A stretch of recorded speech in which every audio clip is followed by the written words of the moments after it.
Chapitre 7 Vaine recherche.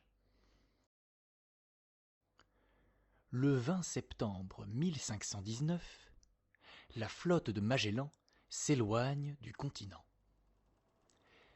Mais déjà à cette époque, les possessions espagnoles s'étendent bien au-delà de l'Europe. Lorsque les 5 navires arrivent 6 jours plus tard à Tenerife, dans les îles Canaries, pour compléter leurs réserves d'eau fraîche et leur stock de provisions, ils se trouvent toujours dans la limite des territoires soumis à l'autorité de l'empereur. Une fois encore, les explorateurs ont le plaisir de fouler le sol de la patrie et d'entendre parler leur langue avant de s'enfoncer dans l'inconnu. Mais cette dernière escale ne dure pas longtemps. Déjà Magellan se prépare à donner l'ordre du départ lorsqu'il aperçoit, faisant signe de loin, une caravelle venant d'Espagne, qui apporte à l'amiral un message secret de son beau-père, Diego Barbosa. Comme c'est presque toujours le cas, message secret signifie mauvaise nouvelle. Barbosa fait savoir à son gendre qu'il a appris l'existence d'un pacte entre les capitaines espagnols de sa flotte en vue de lui refuser en chemin l'obéissance. La tête de la conspiration est Juan de Cartagena, le cousin de l'évêque de Burgos. Magellan n'a aucune raison de mettre en doute la sincérité et le bien fondé de cette information, car elle ne fait que confirmer la menace formulée par l'espion Alvarez. Mais le sort en est jeté. En face du danger, l'énergie de Magellan ne fait que croître. Il répond fièrement à son beau-père que, quoi qu'il arrive, il restera fidèle au service de l'empereur, dût-il lui en coûter la vie. Sans laisser soupçonner à qui que ce soit le sombre avertissement que cette lettre lui a apporté, la dernière qu'il recevra de sa vie, il donne l'ordre de lever l'ancre. Et quelques heures plus tard, le pic de Tenerife s'estompe déjà dans le lointain. C'est la dernière fois que la plupart d'entre eux auront vu la terre maternelle.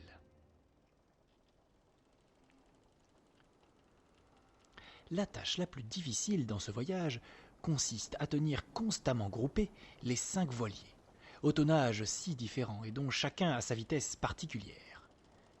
Si l'un d'eux s'égare, il est perdu à tout jamais dans l'océan sans fin.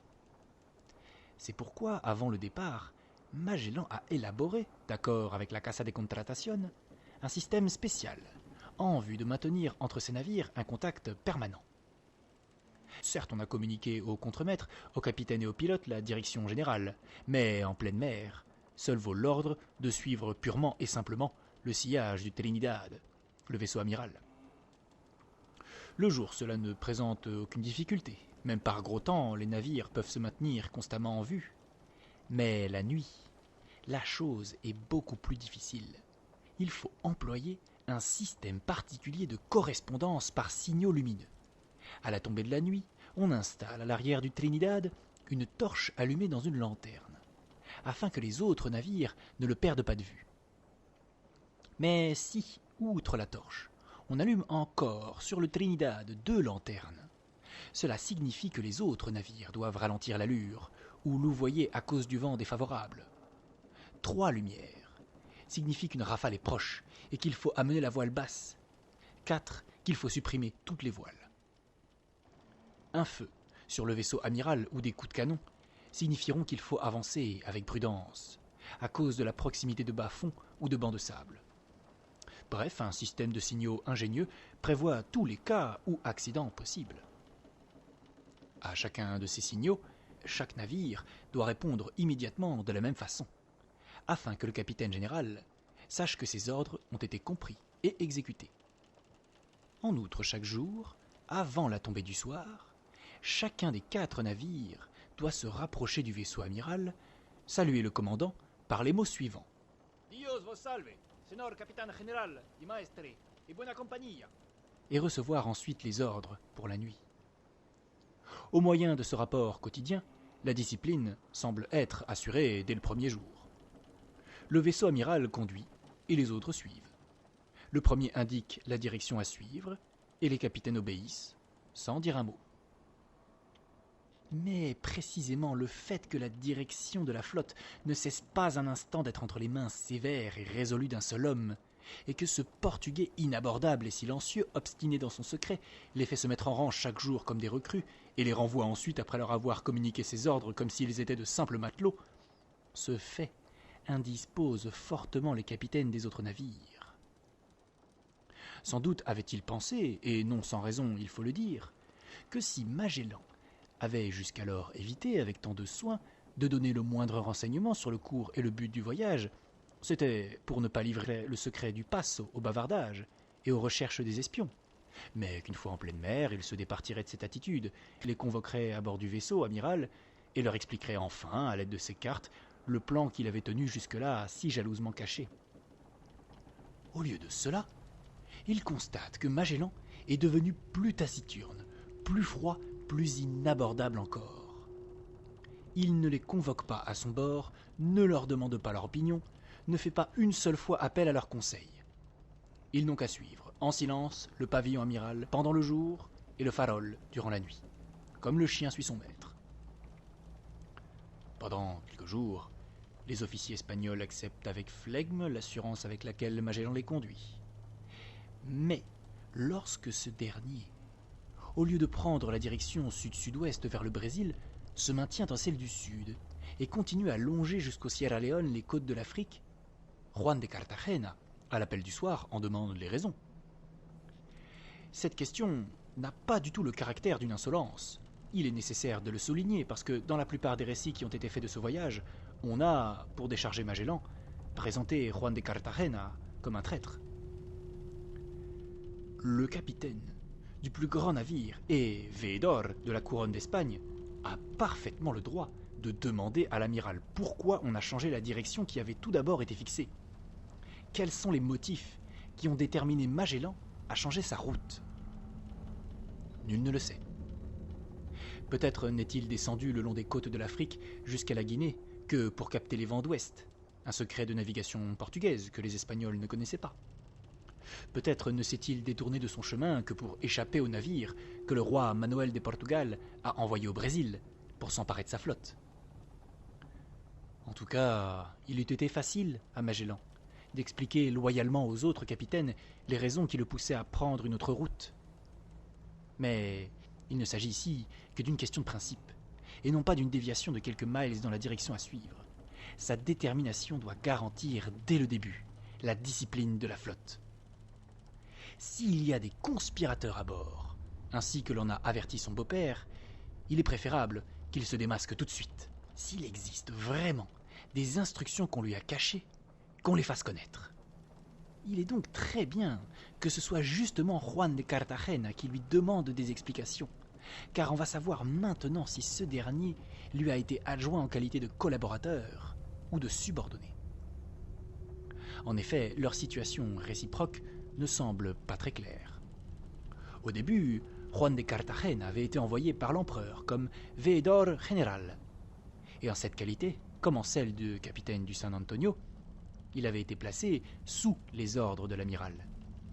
Mais la situation avait changé après que Magellan eut écarté son associé Falero, car Juan de Cartagena avait été nommé à sa place conjuncta persona, et conjuncta signifie adjoint.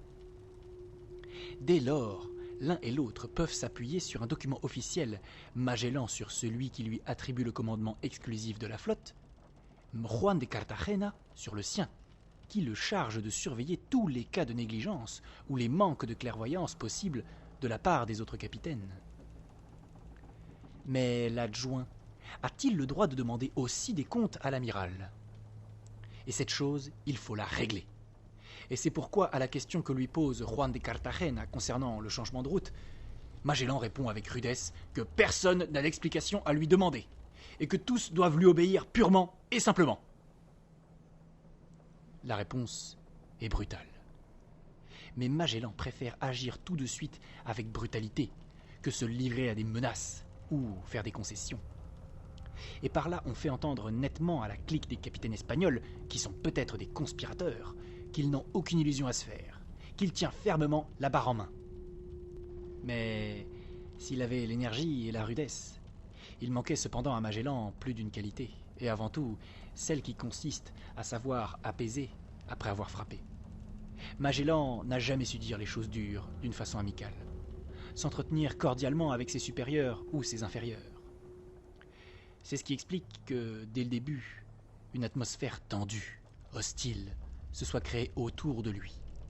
Et ce mécontentement devait s'aggraver au fur et à mesure que le changement de direction dont s'étonnait Juan de Cartagena s'avérait comme une erreur manifeste de Magellan. On ne trouva pas les vents cherchés, et les navires restèrent immobilisés pendant 15 jours sur une mer d'un calme absolu.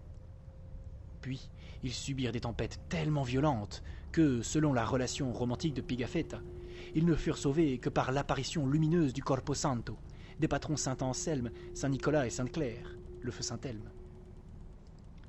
Juan de Cartagena ne peut plus se retenir. Puisque Magellan ne veut écouter aucun conseil, ne tolère aucune critique, il faut que toute la flotte se rende compte en quelle piètre estime il tient, lui, ce triste navigateur. Certes, ce soir-là, comme tous les autres, son navire, le San Antonio, s'approche du Trinidad pour faire son rapport et recevoir les ordres de Magellan. Mais Juan de Cartagena ne paraît pas sur le pont. Il envoie à sa place le quartier-maître, et ce dernier salue l'amiral par ces mots. « Dios vos salve, senor capitan y maestri. » Pas une minute, Magellan ne pense qu'il s'agit là d'une simple erreur. Si Juan de Cartagena le fait appeler seulement capitaine, et non capitaine général, c'est qu'il veut montrer par là devant toute la flotte qu'il ne se reconnaît pas le subordonné de Magellan. Aussi, ce dernier fait-il savoir immédiatement à Juan de Cartagena qu'il espère qu'à l'avenir, on le saluera comme il convient. L'intimé n'y va pas par 4 chemins. Il répond froidement qu'il regrette beaucoup, cette fois-ci, il l'a fait saluer par le meilleur homme de son équipage. La prochaine, il pourrait recourir à son mousse. Pendant 3 jours, le San Antonio refuse tout salut, pour bien montrer aux autres que son capitaine ne s'incline pas devant la dictature du commandant portugais. C'est d'une façon tout à fait ouverte, contrairement au rapport qui le présente comme un homme sournois et perfide, que Juan de Cartagena jette son gant de fer aux pieds du portugais.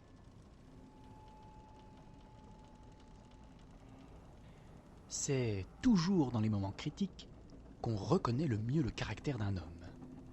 Les qualités qui, en temps ordinaire, restent cachées dans les profondeurs de l'individu, se manifestent brusquement à l'heure du danger. Chaque fois qu'il y a de graves décisions à prendre, Magellan réagit de la même façon. Il devient étonnamment froid et silencieux. Même l'offense la plus grossière ne fait pas briller d'un éclat plus vif ses yeux derrière ses sourcils touffus, ni contracter ses nerfs. Il reste tout à fait maître de lui. Mais cette froideur glaciale, à de pareils moments, lui fait voir les choses transparentes comme du cristal. C'est pendant qu'il est muré dans son silence qu'il calcule le mieux ce qu'il convient de faire. Jamais il n'agit sous l'impulsion de la colère ou de façon précipitée.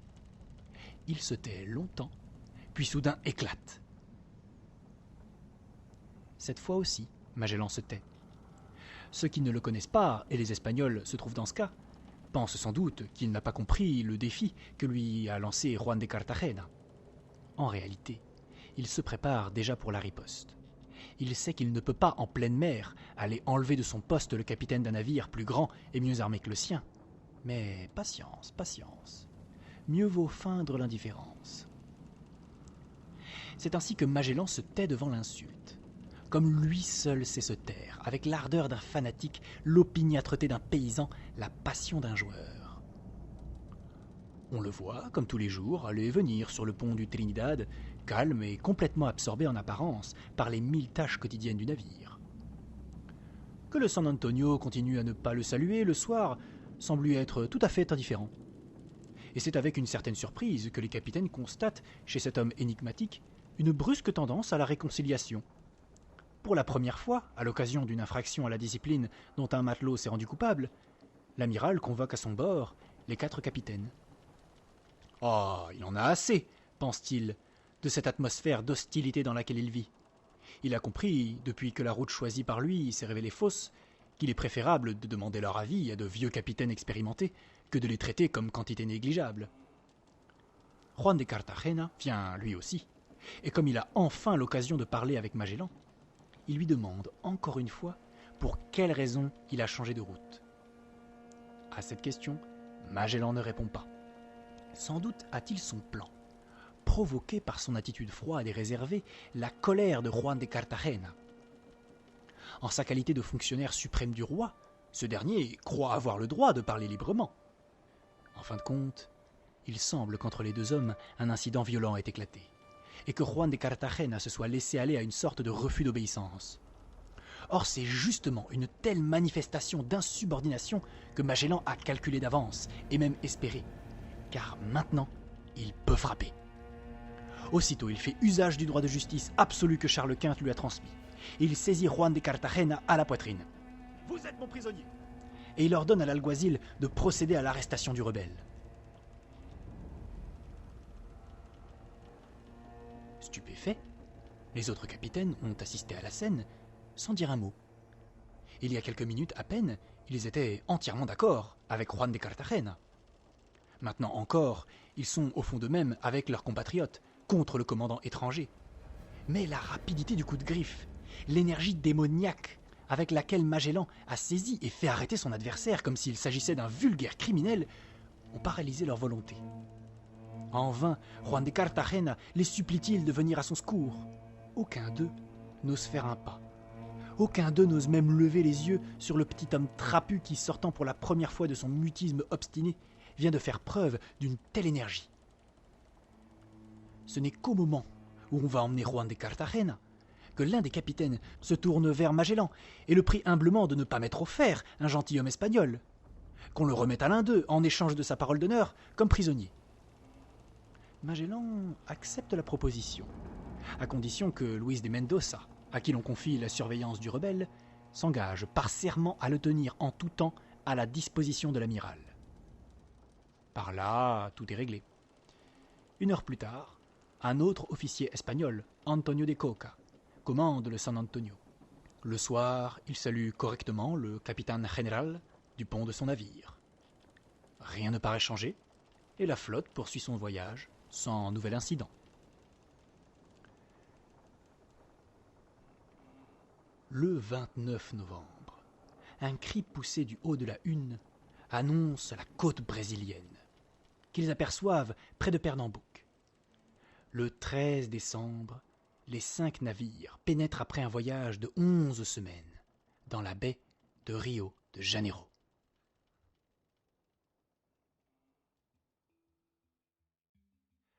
La baie, qui n'était certainement pas moins belle à cette époque-là qu'aujourd'hui dans sa splendeur citadine, dut apparaître aux équipages épuisés comme un vrai paradis. Ainsi appelé parce que découvert le jour de la Saint-Janvier, et aussi parce qu'on supposait que derrière le groupe d'îles qui enmasque l'entrée se trouvait l'embouchure d'un rio, d'un fleuve, Rio de Janeiro est dans la sphère des possessions portugaises. S'il s'en tenait strictement aux ordres reçus, Magellan ne devrait donc pas débarquer. Mais à cette époque, les Portugais n'ont pas encore installé de comptoir, ni construit de forteresse aux canons menaçants. En fait, toute cette région est encore neutre. Aussi, les navires espagnols peuvent-ils jeter l'ancre sans être inquiétés. À peine se sont-ils approchés du rivage que les indigènes se précipitent hors de leurs huttes et de leurs forêts et accueillent avec curiosité et sans méfiance ces étrangers qui viennent à eux couverts d'une cuirasse. Ils se montrent doux et paisibles, quoique par la suite Pigafetta apprenne avec regret qu'ils sont cannibales, et qu'il leur arrive de temps en temps d'en brocher et de rôtir les corps de leurs ennemis abattus, et d'en dévorer les meilleurs morceaux. Mais à l'égard des Blancs, ils ne manifestent aucune disposition de ce genre, de sorte que les soldats n'ont pas à faire usage de leurs lances et de leurs arquebuses. Au bout de quelques heures, un échange actif commence déjà entre les indigènes et les visiteurs. Enfin, le brave Pigafetta est dans son élément. Pendant les 11 semaines qu'a duré la traversée, il n'a pas eu grand-chose à raconter, quelques petites histoires de requins et d'oiseaux étranges. Il semble même n'avoir pas été au courant de l'arrestation de Juan de Cartagena. Mais maintenant, Il n'a pas assez de plumes pour fixer dans son journal toutes les magnificences qui se présentent à ses yeux. Du paysage, il ne donne nulle description, ce dont on ne peut d'ailleurs lui faire aucun reproche, étant donné que la description de la nature n'a été inventée que 3 siècles plus tard par Jean-Jacques Rousseau. Ce qui provoque sa vive admiration, ce sont les fruits du pays, les ananas, qui ressemblent à de grosses pommes de pin mais ont une saveur extraordinaire. Les batates, qui, elles, ressemblent à des châtaignes, et la canne à sucre. Il ne peut se tenir d'enthousiasme devant les prix extrêmement bas que les indigènes vendent leurs produits. Pour un petit hameçon, il donne 5 ou 6 poules, pour un peigne 2 oies, pour une petite glace 10 perroquets aux couleurs magnifiques. Contre une paire de ciseaux, une quantité de poissons suffisante pour nourrir une dizaine d'hommes, pour une clochette, et nous nous rappelons que les navires n'en avaient pas emporté moins de 20 000, ils offrent une lourde corbeille de batates. Pour le roi d'une vieille carte à jouer, Pigafetta obtient même 5 poules. Et encore, les indigènes s'imaginent l'avoir trompé. Mais ce qui est également très bon marché, ce sont les jeunes filles, qui, ainsi que l'écrit délicatement Pigafetta, ont leur chevelure pour tout vêtement. Contre un couteau ou une hache, on en a immédiatement 2 ou 3 pour toute la vie. Tandis que Pigafetta se livre avec activité à son portage, que les matelots passent leur temps à manger, à pêcher à la ligne et à se divertir avec les jeunes filles du pays, Magellan prépare la suite du voyage. Il ne lui déplaît nullement que l'équipage s'amuse, mais il maintient cependant une stricte discipline. Fidèle au serment qu'il a prêté au roi d'Espagne, il interdit tout le long de la côte brésilienne l'achat d'esclaves, ainsi que tout acte de violence, afin que les Portugais n'aient aucun motif de se plaindre. Cette attitude loyale vaut encore à Magellan un succès particulier. Comme ils voient qu'on ne leur fait aucun mal, les indigènes perdent toute crainte. Ils accourent en masse chaque fois qu'on dit la messe, sur la plage. Ils contemplent avec curiosité les cérémonies étranges du culte. Et comme ils remarquent que les Blancs qui, croient-ils, leur ont apporté la pluie désirée depuis longtemps, s'agenouillent devant la croix, ils en font autant. Ce que les pieux Espagnols interprètent comme un signe qu'ils se sont assimilés inconsciemment au mystère de la foi chrétienne. Lorsqu'au bout de 13 jours, à la fin de décembre, la flotte quitte la baie inoubliable, Magellan peut poursuivre sa route avec la conscience plus tranquille que beaucoup d'autres conquistadors de ce siècle. Car s'il n'a pu conquérir ici les territoires pour Charles Quint, il a du moins gagné de nouvelles âmes pour son maître céleste. Aucune violence n'a été commise contre qui que ce fût, et personne n'a été arraché à son foyer. C'est dans la paix qu'il est venu, et c'est dans la paix qu'il est reparti.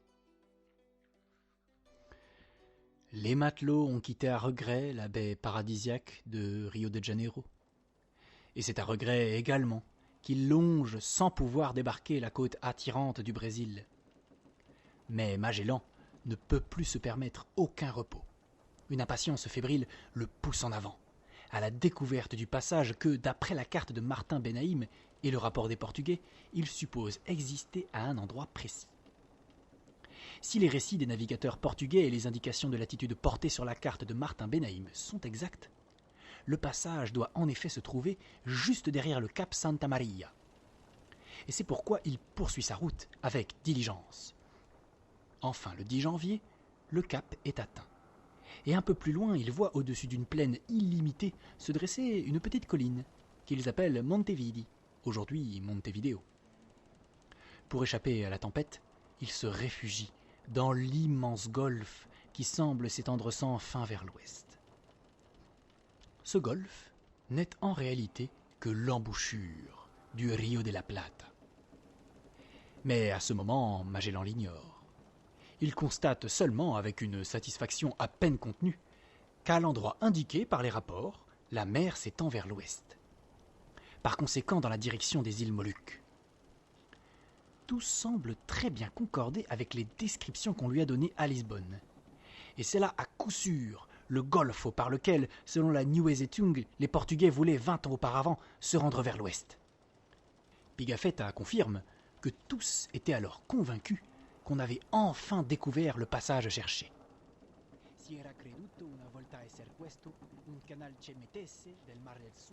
Écrit-il. Rien d'étonnant que Magellan lui aussi ait cru dès le premier jour devant cette immense nappe d'eau qu'il avait enfin trouvé le passo qu'il cherchait, à peine la tempête qui les a assaillis dès leur arrivée s'est-elle un peu calmée, qu'il divise la flotte. Il envoie les 3 petits navires dans ce qu'il croit être le canal qui conduit vers l'ouest, et qui n'est donc que le Rio de la Plata. Cependant que sous ses ordres, les 2 grands se dirigent vers le sud, à travers l'embouchure du fleuve pour voir également si le passage ne se trouve pas dans cette direction. Après de vaines recherches de son côté, et au bout de 15 jours, il aperçoit enfin les voiles des 3 navires qui reviennent au lieu du rendez-vous. Mais amère déception, aucune flamme ne flotte joyeusement à leurs mâts et les capitaines apportent une nouvelle décourageante. Cette géante voie d'eau qu'ils ont prise précipitamment pour le canal recherché n'est autre chose qu'un fleuve d'une impétuosité extraordinaire. En souvenir de Juan de Solis, qui lui aussi a cherché ici la route vers Malacca, et au lieu de cela a trouvé la mort, on lui donne provisoirement le nom de Rio de Solis. C'est seulement plus tard qu'on l'appellera Rio de la Plata. Il s'agit pour Magellan de raidir ses muscles.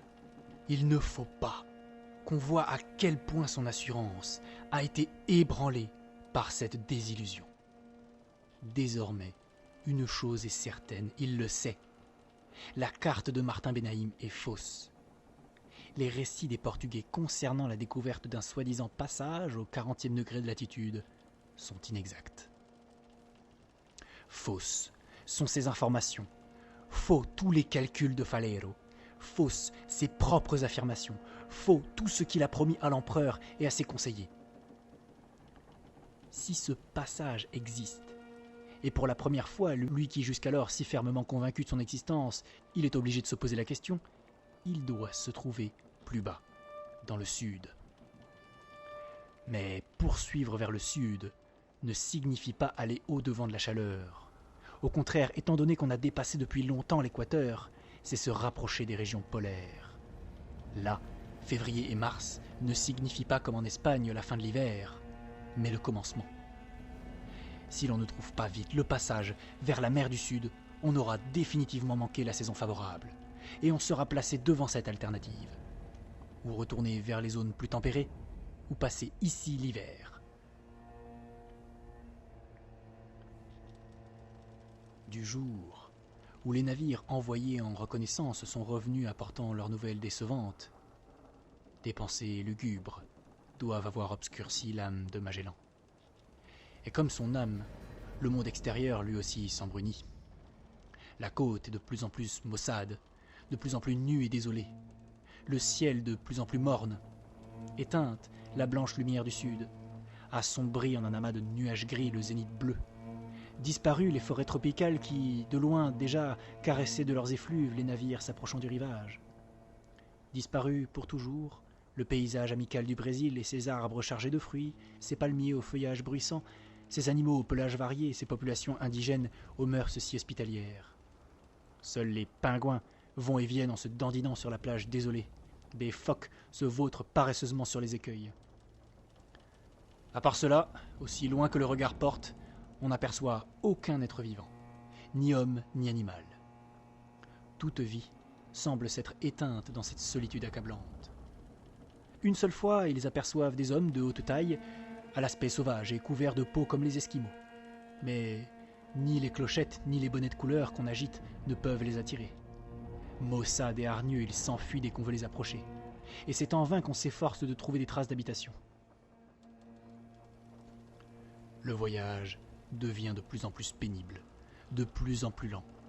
Mais Magellan se maintient impitoyablement près de la côte, la moindre petite baie. Le plus petit port est examiné à fond, exploré à la sonde. Certes, il y a déjà longtemps qu'il ne se fie plus à cette maudite carte qui l'a poussé à ce voyage et trahi ensuite. Mais qui sait, peut-être le miracle se produira-t-il. À un endroit inattendu s'ouvrira le passage qui lui permettra d'entrer avant le début de l'hiver dans la mer du Sud. On le sent, nettement accroché à ce dernier espoir que peut-être la carte et les Portugais se sont trompés seulement dans l'indication de la latitude et que la route cherchée se trouve un peu plus bas. Comme le 24 février, la flotte s'approche de nouveau d'un immense golfe, le golfe de San Mathias, l'espoir se ranime encore une fois, comme une flamme secouée par le vent. Aussitôt, Magellan envoie en avant les petits navires, pour voir si le passage vers les Moluques ne se trouve pas là. Mais de nouveau, rien. De nouveau, un golfe fermé. Les pilotes reviennent encore une fois déçus. Et c'est sans plus de succès qu'on fouille 2 autres golfes, la Bahia de los Patos, ainsi appelée d'après le grand nombre de pingouins qui s'y trouvent, et la Bahia de los Trabajos, en souvenir des souffrances qui endurèrent les équipages. Mais les hommes qui y débarquent ne ramènent que les corps de phoques abattus, et non la nouvelle attendue. De plus, ils sont à demi gelés. Et le voyage se poursuit le long de la côte, plus loin, toujours plus loin sous le ciel morne. La solitude devient de plus en plus horrible, les jours de plus en plus courts et les nuits de plus en plus longues. Maintenant les navires n'avancent plus dans l'azur tendre, doucement portés par une brise légère. De violentes tempêtes secouent les voiles, la neige et la grêle s'abattent sur eux avec fracas. La mer se dresse toute grise et menaçante. Il faut 2 mois entiers pour parcourir la courte distance qui sépare le Rio de la Plata de Port San Julián. Presque tous les jours, la flotte lutte avec la tempête qui secoue violemment les mâts et les voiles, et le passage ne se montre toujours pas. Les semaines perdues se vengent ainsi cruellement car, tandis que la flotte fouille attentivement tous les golfes, l'hiver est arrivé. Le voici à présent devant eux, qui leur barre le chemin. 6 mois se sont écoulés depuis le départ de Séville, et Magellan n'est pas plus avancé qu'au premier jour. Peu à peu, les hommes commencent à montrer leur inquiétude. Ils sentent d'instinct qu'il se passe quelque chose qui n'est pas normal. Ne leur a-t-on pas dit à Séville, au moment de s'engager, qu'on allait aux îles des Épices, dans le sud radieux, dans une contrée paradisiaque? L'esclave Enrique ne leur a-t-il pas décrit sa patrie comme un pays de cocagne, où l'on cueille sans effort les épices les plus précieuses? Et ne leur a-t-on pas promis la richesse et un retour rapide au pays? Au lieu de cela, cet homme sombre et taciturne les conduit dans des contrées de plus en plus froides et tristes. De loin en loin, un soleil sans force perce les nuages, mais la plupart du temps, le ciel est complètement voilé, et l'air sent la neige. Le vent les frappe brutalement au visage et s'infiltre à travers leurs vêtements qui commencent à se déchirer. Déjà, les mains gèlent au contact des cordages couverts de glace et l'haleine s'exhale en buée. Et puis, quelle solitude autour d'eux, quelle désolation. Même les cannibales ont fui devant le froid. Quand on débarque, on ne trouve ni plantes ni bêtes, rien que des coquillages et des phoques. Dans ces régions, les animaux préfèrent vivre sous l'eau glaciale que sur le rivage fouetté par la tempête. Où ce Portugais les a-t-il conduits? Où les entraîne-t-il? Veut-il les emmener en Islande ou au pôle Antarctique? En vain Magellan s'efforce-t-il d'apaiser les murmures, qu'ils ne se laissent pas effrayer par un peu de froid et ne perdent pas tout de suite courage. Les côtes de Norvège et d'Islande se trouvent à des latitudes encore plus hautes, et cependant au printemps, on y navigue aussi facilement que le long des côtes espagnoles. Qu'ils tiennent encore quelques jours. En cas de nécessité, on pourra toujours hiverner et attendre pour continuer le voyage un temps plus propice. Mais les hommes ne se laissent plus apaiser par des mots. Non, un voyage dans ces régions glaciales ne peut pas avoir été prévu par leur roi. Et si l'amiral leur parle de la Norvège et de l'Islande, la comparaison ne tient pas, car là-bas, les gens sont habitués au froid dès l'enfance, et en outre, ils ont la certitude de pouvoir rentrer chez eux au bout de 8 ou 15 jours. Mais eux, on les a entraînés dans une région désolée, où aucun chrétien n'a jamais été, qui n'est même pas habitée par les païens et les cannibales, et qu'on fuit les ours et les loups. Qui cherche-t-il? Pourquoi suit-on cette route, alors qu'il y en a une autre, celle des Indes orientales, qui mène si commodément aux îles des Épices, sans passer par ces déserts de glace et ces régions meurtrières? C'est ainsi que les hommes répondent ouvertement aux exhortations de l'amiral. Mais entre eux, dans l'ombre protectrice de la cale, ils emploient sans doute un langage bien plus violent. Et de nouveau réapparaît le vieux soupçon qui courait déjà à Séville. Ce Portugais du diable ne jouerait-il pas un double jeu? Ne se propose-t-il pas, pour entrer en grâce auprès de son roi, de mener à la ruine 5 bons navires espagnols, avec leurs équipages.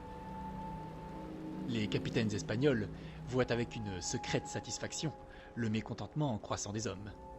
Eux ne disent rien et évitent de parler avec l'amiral.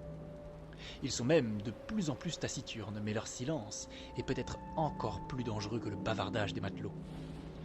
Mieux au courant des choses de la mer, il ne leur a pas échappé que Magellan a subi une grave déception et qu'il n'est plus sûr de son secret. Car s'il connaissait vraiment l'endroit où s'ouvre le passage, pourquoi leur a-t-il fait remonter le Rio de la Plata pendant 15 jours ? Pourquoi perd-il un temps précieux à explorer des journées entières la moindre petite baie ? En prétendant connaître la route, Magellan a trompé le roi, ou il s'est trompé lui-même. Car une chose est sûre, il cherche un chemin qu'il ne connaît pas. Avec une joie maligne qu'il ne se donne même plus la peine de cacher, il l'observe quand, à chaque ouverture de la côte, il explore le rivage à l'aide de sa longue vue. Il continue à conduire la flotte dans le froid et l'océan sans fin. Ils n'ont plus besoin de lui résister, ni de se plaindre. Bientôt viendra l'heure où il sera obligé d'avouer « Je ne sais plus ». Alors on pourra lui faire plier la nuque à cet orgueilleux. Il est difficile d'imaginer situation morale plus effroyable que celle de Magellan durant ces quelques semaines. Même si le passage se trouve plus bas dans le sud, comme il le pense à présent, il est trop tard pour y arriver cette année. L'hiver l'en empêche. Et s'il le découvrait avec des navires et des équipages fatigués comme le sont les siens, il ne pourrait plus l'utiliser avant le printemps. 9 mois déjà se sont écoulés, et non seulement il n'est pas arrivé aux Moluques comme il l'avait promis, mais sa flotte erre dans l'océan immense, assaillie par les ouragans, et en proie au plus grand danger. Le plus raisonnable serait de dire la vérité, de convoquer les capitaines, de leur déclarer qu'il a été trompé par les cartes et les récits des navigateurs portugais, qu'il est préférable de retourner sur ses pas, de remonter la côte vers le Brésil pour y passer l'hiver, ce qui permettrait aux hommes de se remettre et de réparer les navires en attendant de reprendre au printemps la route du sud. Ce serait la façon d'agir la plus logique, la plus humaine. Mais Magellan s'est trop avancé pour pouvoir reculer. Trop longtemps, il a affirmé qu'il connaissait un chemin plus court vers les Moluques. Il a puni trop brutalement ceux qui mettaient timidement en doute son omniscience. Il a offensé les officiers espagnols, destitué et traité comme un vulgaire criminel le plus haut fonctionnaire du roi à bord. Tout cela, seul un triomphe peut l'excuser, car les capitaines et les hommes ne lui laisseraient pas une minute de plus le commandement s'il avouait n'être plus aussi sûr de son affaire qu'il l'avait prétendu au départ. Le dernier des mousses refuserait de le saluer. Il n'y a donc pas de retour en arrière possible pour Magellan. À partir du moment où il dirait de se diriger sur le Brésil, il ne serait plus le maître de ses officiers, mais leur prisonnier. Aussi prend-il une résolution désespérée. De même que Cortés, cette année-là, brûle les vaisseaux derrière lui pour enlever à ses soldats toute possibilité de retraite, de même Magellan décide de maintenir ses navires et ses hommes en un lieu si écarté que, le voudrait-il, il ne pourrait l'obliger à faire demi-tour. S'il trouve le passage au printemps, alors tout va bien. S'il ne le trouve pas, tout est perdu. Il n'y a pas de milieu. Seul l'entêtement peut lui conserver son autorité. Seule l'audace peut le sauver.